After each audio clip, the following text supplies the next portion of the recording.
सो नमस्कार भैया। आज हम लोग पढ़ने वाले हैं क्लास 6 का है। तो साइंस है। साइंस चैप्टर का नाम है the wonderful world of science, जो कि यहाँ पे आपको दिख रहा होगा। सो हम लोग स्टडी एंगल से हम लोग पढ़ाई करने वाले हैं। ये इस नोट्स के मुताबिक आप लोग को पढ़ाई होगा, जिससे आप लोग अच्छे से समझ पाएंगे, और एक छोटा सा लेसन होगा जिसको आप लोग याद भी कर पाएंगे। सबसे पहले हम लोग इंट्रोडक्शन देखेंगे, बाकी साइंस विज्ञान क्या है। Exploring our homes planet Earth, the importance of food and water, materials around us, the scientific method, example of scientific method, और की नोट्स वगैरह जो हम लोग को देखने को मिलेगा। तो शुरू करके हम एक मिनट थोड़ा सा मैं इसको सेटल कर लेता हूँ। हाँ, ये हो गया। तो शुरू करके introduction from a young age human are natural curious about the world around them.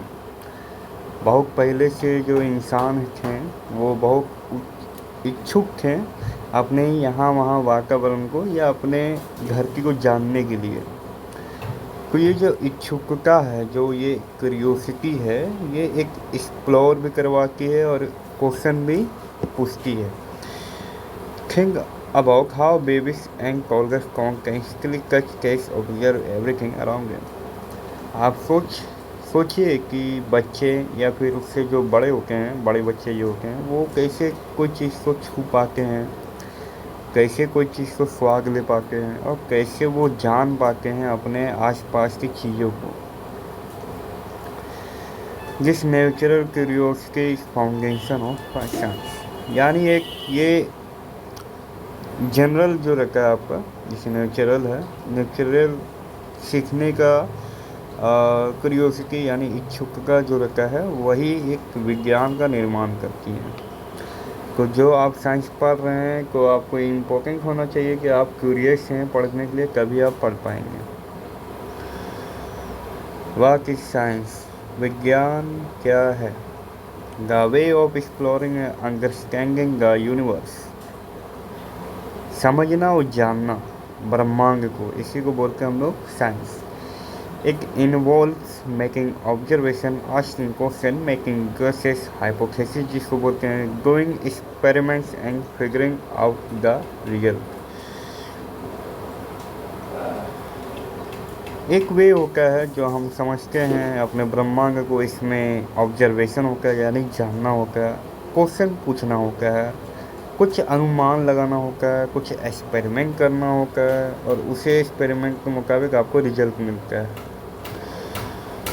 So curiosity क्या है?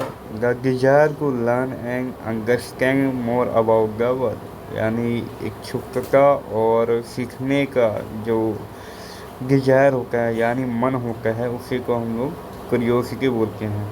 This is very important in science. Science में ये बहुत इंपॉर्टेंट है। जब तक आपको क्यूरियोसिटी नहीं होगा, आप साइंस नहीं पढ़ पाएंगे। एक उदाहरण लेके example, if you ever taken a part of कोई to see how this works, you were being curious and doing a big of science. यानी कि आपने एक खिलौना लिया और उसको आप देख रहे हैं कि वो कैसे काम करता है। यानी कोई कार है, कोई बाइक है, कोई भी खिलौना है, उसमें बैटरी लगती है, तो आपको जानने का इच्छा होगा कि वो कैसे काम करती है, वो कैसे चलती है, कैसे उसमें बिजली सप्लाई होती है। तो ये सब जानने के लिए एक क्यूरियस होता है, यानी एक इच्छुकता होता है, जो बहुत ही इम्पोर्टेंट होता है साइंस को समझने के लिए।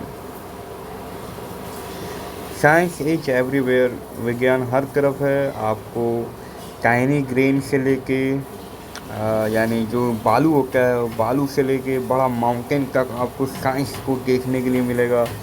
एक पत्ता से पूरा इंटर फॉरेस्ट यानी जंगल, वो भी साइंस है, वहाँ तक साइंस है। आपको जहाँ दिखेगा वहाँ आपको साइंस है। एग्जाम्पल ले लेते हैं, उदाहरण लेते हैं, star shining in the night sky, यानी कि जो स्टार होते हैं वो शाइन करते हैं यानी चमकते हैं अंधेरी रातों में। साइंस एक्सप्लेन करता है कि वो एक रिएक्शन के चलते होता है, तब आपको वो दिखता है। फ्लावर ब्लूमिंग यानी फूल का खिलना। फूल का खिलना मतलब जैसे कि plant respond to light and temperature, यानी वो रिस्पॉन्ड करते हैं कि लाइट और टेम्परेचर क्या है, यानी वो एहसास कर पाते हैं, जो उनको मदद करता है ब्लूम करने में, यानी कि उसको खिलने में।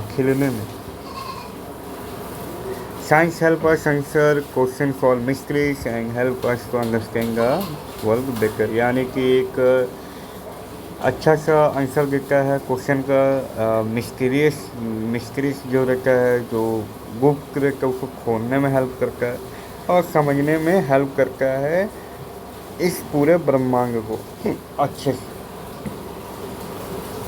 एग्जाम्पल देख लेते हैं। Knowing how plant grow help farmer grow better crop, यानी कि प्लांट कैसे उगते हैं और फार्मर कैसे अपना गेहूँ अच्छे से उगा पाता है।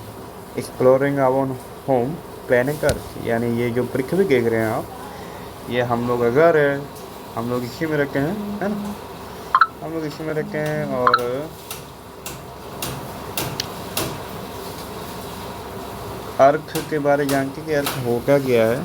The only planet we know that has life, यानी कि पृथ्वी में हम लोग जानते हैं कि एक ही जीवन है, मतलब कि जीवन एक ही प्लैनेट में जीवन पाया जाता है और इसी को हम लोग अर्थ बोलते हैं। एक has many different environment and living things, यानी इसमें बहुत सारे डिफरेंट इन्वायरमेंट में मिलेंगे और लिविंग थिंग्स आपको देखने के लिए मिलेंगे, जीव जंतु वगैरह, फ्लोरा और फाउना वगैरह सब आपको देखने को मिलेंगे यहाँ पे। एग्जाम्पल देख लेते हैं। How does a seed grow into A plant, यानी कोई भी अगर बीज है वो पौधे में कैसे होता है।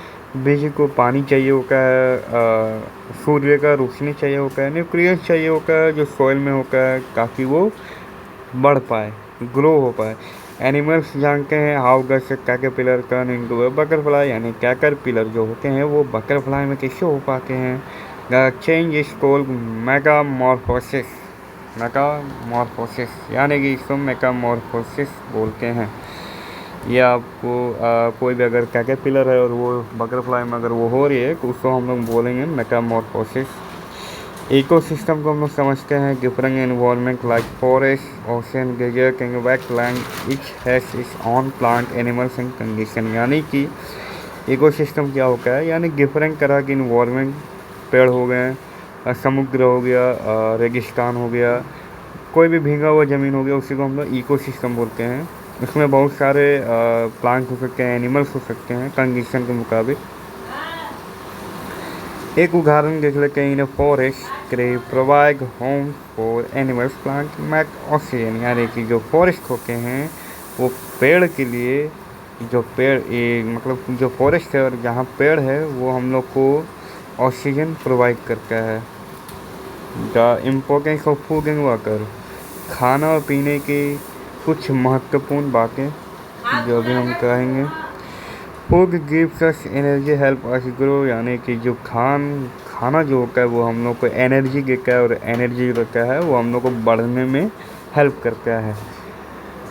In India we have many different kinds of food from different region, यानी कि हम लोग भारत देश में बहुत सारे अलग अलग रीजन से हम लोग को अलग अलग खाना की प्राप्ति होती है, यानी प्राप्ति नहीं मतलब अलग अलग खाना देखने के लिए मिलता है। जैसे केरला में इडली वगैरह हो गया, फिर बाद में उड़ीसा में भी हो गया इडली वगैरह, हाँ बोल सकते हैं क्योंकि वो साउथ इंडिया में आता है। नॉर्थ इंडिया में ज़्यादातर चावल भात, बिहार जाएंगे तो आपको लिट्टी चोखा खाने के लिए मिलेगा। ऐसे बहुत सारे अलग अलग खाने हैं जो आपको अलग अलग रीजन में दिखेंगे। क्वेश्चन को पॉन्गरवा कर दिस मैं go how do we find out, यानी ये खाना बनते कैसे हैं और हम लोग इसको खोजे कैसे। एक उदाहरण लेते हैं। जब आप खाना खाते हैं तब आपको एक एक इंग्रेडिएंट्स का ज़रूरत होता है। मान लेते हैं कि वाटर और पानी, वाटर इज फॉर लाइफ, यानी कि जो जल है वही जीवन है, वो जीवन के लिए बहुत महत्वपूर्ण है। उसको हम लोग सर्वाइव के लिए हम लोग को ज़रूरत रखा है। जब तक हम लोग जिंदा हैं तब तक हम लोग पानी पिएंगे, जैसे पानी ख़त्म हो जाएगा तब हम लोग जिंदा नहीं रह पाएंगे, क्योंकि वो हम लोग के लिए बहुत ज़रूरी है। प्रॉपर्टीज ऑफ वाटर देख लेते हैं। पानी का जो प्रॉपर्टीज होता है वो क्या क्या होता है, जैसे वो सॉलिड में हो सकता है, आइस हो सकता है, लिक्विड में वाटर हो सकता है, गैस में स्टीम हो सकता है। जैसे आपने बर्फ़ देखी होगी कि वो सॉलिड है, आपने वाटर यानी पानी देखा होगा तो वो लिक्विड है, और आपने भाप भाप देखी होगी जैसे कुकर वगैरह में, तो उसमें गैस होता है। ऑब्जर्वेशन देख लेते हैं। Freezing and boiling point water, fridge 0 degree Celsius जो होता है वाकर का, वो फ्रीजिंग पॉइंट होता है, यानी कि अगर वाकर का 0 सेल्सियस हो गया तो वो जम जाएगा। और अगर आपने उसको 100 डिग्री सेल्सियस कर दिया तब वो भाप मारने लगेगा, यानी भाप में वो कन्वर्ट होने लगेगा। टेम्परेचर देख लेके we measure temperature know how hot और कोल्ड समथिंग इज, यानी कि टेम्परेचर हमको बताता है कि क्या ठंडा है क्या गर्म है। तो ये मतलब जानने में हेल्प करता है, क्योंकि टेम्परेचर एक ऐसा प्रकार का चीज़ होता है जो हम लोग को हेल्प करता है कि गर्मी और ठंडा में जानने के लिए। तो अब हम लोग जानेंगे फन विथ वाटर, यानी कि पानी से क्या क्या हम लोग कुछ खेल का उपाय लगा सकते हैं, जैसे playing in the rain, jumping in the puddle, show how water can be enjoyable and important in our daily life. यानी कि पानी का हम लोग को बहुत ज़रूरत रहता है, जल ही जीवन माना जाता है, और इसके हम लोग कुछ प्लेइंग कर सकते हैं, यानी कि हम लोग बारिश में खेल सकते हैं, जंपिंग कर सकते हैं, और बहुत कुछ इंजॉयबल इम्पोर्टेंट कर सकते हैं जो हम लोग ज़िंदगी के लिए बहुत ज़रूरी होते हैं। हम लोग देखते हैं मैकेरियल। तो बैकग्राउंड से थोड़ा नॉइज आएगा तो उसे अवॉइड करिएगा, क्योंकि परेशानियाँ बहुत है घर में और बाद में नया भी बन। So look at things you use every day, यानी कि हम लोग देखते हैं कि हम लोग गिन क्या क्या इस्तेमाल करते हैं, जैसे पेपर हो गया, नकल किस वगैरह हो गया, प्लास्टिक रूलर हो गया, रबड़ हो गया, इरेजर हो गया, मैग्नेट हो गया, क्लॉक हो गया, कप हो गया, एंड मोर थिंग्स हो गया जो आप लोग यूज़ करते हैं डेली बेसिस पे। Different item are make from different materials, यानी कि कुछ अलग अलग चीज़ें बनाती हैं, लाइक मेटल, प्लास्टिक, रबड़ एंड फैब्रिक। यहाँ आप देख सकते हैं कुकर है, कुकर से गाल निकल रहा है भाई, गैस उस ऑन हो गया है। टायर है, साइकिल है, टायर ट्यूब बनाया जा रहा है यहाँ पे। तो ये सब अलग अलग मटेरियल से बने हुए हैं। How do we separate different materials, यानी कि हम लोग मटेरियल्स को अलग अलग कैसे करेंगे। Knowing properties of materials help us shock and recycle game, यानी कि जो जानना होता है मटेरियल्स के बारे कि उनके प्रॉपर्टी क्या है, वो हमको मदद करेंगे कि वो रिसाइकल कैसे हो सकता है और शॉक कैसे हो सकती है, यानी कि उसको फिर से यूज़ कैसे कर सकते हैं। रिसाइकल मने रीयूज होता है। Example recycling of involve separating paper, plastic, metal soda can be reuse. The scientific method एक साइंटिफिक मेथड है। The scientific method is step-by-step process होता है। The scientific use to find answer to question and solve problem, यानी scientific method जो रखा है वो step by step process होता है, जो साइंटिस्ट लोग आंसर को खोजने के लिए हेल्प में लेते हैं। एक help understand a world flying boy, मतलब कि जो दुनिया है जैसे कि अंडरस्टैंड यानी कि समझने के लिए मदद करता है कि कैसे कैसे कौन सी स्टेप लेनी चाहिए। ऑब्जर्वेशन करना चाहिए, पहले नोटिस करिए समथिंग इंटरेस्टिंग और अनक्लियर, यानी कि वो अनक्लियर हो उसको समझिए कि वो क्या है, कैसे बना है, कौन चीज़ से बना है, क्या है इसमें। You see a plant growing towards the light, यानी कि आपने देखा होगा कि प्लांट जो होते हैं वो जहाँ सूर्य की किरणें होती हैं वहीं पे जाके वो लोग बढ़ती हैं, अंधेरे में कभी नहीं बढ़ती हैं।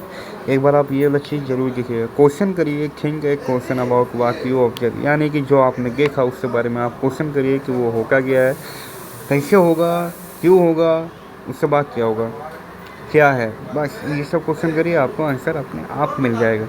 Why does the plant grow towards the light, यानी कि जो प्लांट होते हैं वो सूर्य किरणों ही की तरफ क्यों आकर्षित होते हैं, या फिर वो क्यों बढ़ते हैं उसी दिशा में, अंधेरे की दिशा में क्यों नहीं बढ़ते हैं।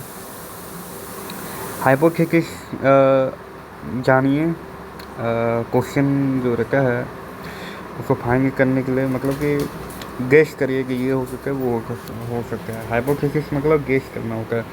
मैक एन एजुकेटेड गेस करिए about the answer of your question. Example the plant grow towards the light to get more sunlight for photosynthesis, यानी कि हाइपोथेसिस मतलब कि गैस करना होता है, या हम लोग मान लेते हैं कि जो प्लांट होते हैं वो ग्रो करते हैं सनलाइट की ओर, क्योंकि उनको लाइट की ज़रूरत है, जो उनको फोटोसिंथेसिस करना है, इसीलिए उनको खाना बनाना है, इसीलिए उनको लाइट की ज़रूरत है, इसलिए वो उसी की तरफ बढ़ते हैं। एक्सपेरिमेंट देख लेते हैं test your hypothesis by doing experiment making more observation plastic. एक प्लांट को हम लोग डिफरेंट लाइटनिंग कंडीशन में रखते हैं और उससे देखते हैं कि वो कैसे बढ़ोतरी कर रहा है। एनालिसिस करते हैं लोग का रिजल्ट कॉपी और एक्सपेरिमेंट को सपोर्ट और hypothesis compare the growth of plant in different lightning to see if they grow towards the light. Compare करते हैं कि वो बढ़ा है कि नहीं बढ़ा है, या हम लोग का जो गेस किए वो हम लोग को सही है कि नहीं। कंक्लूजन करिए decide whether your hypothesis was correct based on the result of your experiment. यानी कि कंक्लूजन करिए कि हाइपोथेसिस जो है वो करेक्ट हो जाए एक बेस में जो आपने रिजल्ट लिया है। एग्जाम्पल लेते हैं, if a plant brighter light grow towards the light your hypothesis is supported, if not you may need to revise your hypothesis. यानी कि अगर कोई भी प्लांट धूप की किरणों से बढ़ रहा है मतलब आपका गेस सही है, और अगर नहीं बढ़ रहा है तब आपको फिर से एक बार जानने की ज़रूरत होगी। Importance the scientific method help us to find reliable answer and understand the world. यानी कि बहुत सारे मतलब ज़रूरत का क्या ज़रूरत है आपको, तो ये समझने में हेल्प करता है कि कौन सा आंसर है और क्या होता है, एक दुनिया में क्या क्या हो रहा है वो समझने में हेल्प करती है आपको। एग्जाम्पल ऑफ साइंटिफिक मेथड बहुत सारे हैं, जान लेते हैं। पेन स्टॉप राइटिंग, क्यों हो गया, कैसे हो गया, इंक फिनिश हो गया क्या, इसको फिर रिफिल कर दिए तो इस तरह हो गया, और फिर लिखना चालू हो गया। तीनों जान लेते हैं science systemic study of natural world through observation experimentation. यानी कि जो साइंस होता है वो हम लोग को सिस्टमिक स्टडी से बताता है कि हम लोग के यहाँ आसपास में हो क्या रहे हैं, और हम लोग एक्सपेरिमेंट भी कर सकते हैं। फिर क्यूरियोसिटी हो गया आपका driving force behind scientific discoveries. यानी कि क्यूरियोसिटी इच्छुकता जो रहता है वो क्यूरियोसिटी में आपको बदलता है, जो बहुत ही हेल्प करता है आपको समझने में कि आप क्या जानना चाह रहे हो, क्या मतलब समझना चाह रहे हैं। Scientific method step by step process to find reliable answer to question. यानी कि स्टेप बाय स्टेप प्रोसेस जो होता है वो ढूंढने में हेल्प करता है, जो आंसर को, जो सवाल का जवाब रहता है। एप्लीकेशन जो समझ लेते हैं, science help us understand the world. यानी जो विज्ञान होता है वो बहुत जगह हेल्प करता है समझने में दुनिया को, प्रॉब्लम सॉल्व करने में, और एक अच्छा सा जीवन शैली बनाने में। कोलैबोरेटिव नेचर समझते हैं, scientist work together to make discoveries and you can too by working with your classmate. यानी कि वो आप कोलैबोरेटिव कर सकते हैं, यानी आप झुंड में सबको मिला जुला के आप अपना बात शेयर कर सकते हैं, साइंस बता सकते हैं कैसे क्या हो रहा है, क्यों हो रहा है, क्या नहीं होना चाहिए। आप लोग दोस्त लोग सब ग्रुप में बना करके बता सकते हो आप लोग सब। सो बच्चे लोग, ये आपका क्लासेस का चैप्टर जो है वो ख़त्म हो गया है, साइंस का चैप्टर नंबर 1 को। उम्मीद करते हैं आपको अच्छा लगा होगा। लाइक और सब्सक्राइब जरूर करिएगा। Bye bye.